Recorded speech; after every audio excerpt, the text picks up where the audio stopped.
Madalla ga cakun labaran duniya da kuma wasanni. Hukumar shari'a Barcin Mai Kwamitin NZA ta ce sun lalata gonakin tabar wuyi masu faɗin hekta 2 a jihar Imo.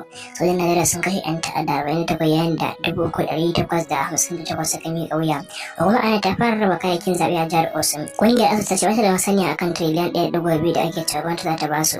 'Yan sanda a jihar Ogun sun kama mutum 2 akan sace wani fasto.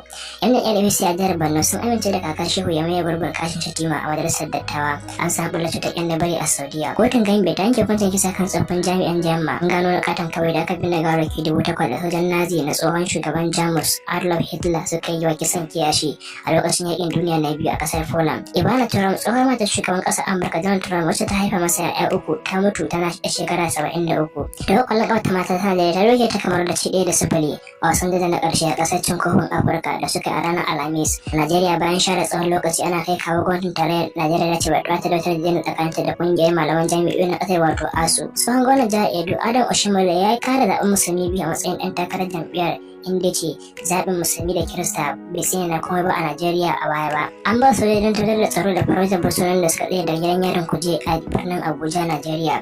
Wata kwata jihar Lagos ta ɗaura wata tanjarin masana'antar Nollywood da kudancin Najeriya.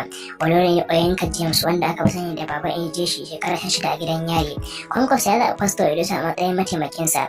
Da haka da shekara 14 ta ɗaura jarumin Nollywood Baba Ejeshi shekara 16 a gidan yari. Majalisar Ɗinkin Duniya ta ga ƙasashen nahiyar Afirka akan su taƙaita yadda suke dogaro da ƙasashen ƙetare wajen samun kayayyakin bukata.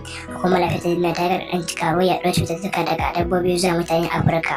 A yanke tsohon shugaban hukumar leƙen asirin Gambia hukuncin kisa. Dangantaka tsakanin Najeriya da Sin ta ƙara ƙarfi yayin da jirgi ya fara tashi zuwa Guzum. Ƙasar Chad da Nijar za su zabar da ƙungiyar jifar Sahel mai yaƙi da ayyukan ta'addanci a yankin Sahel. Giwaye sun kashe mutum 5 a Mozambique.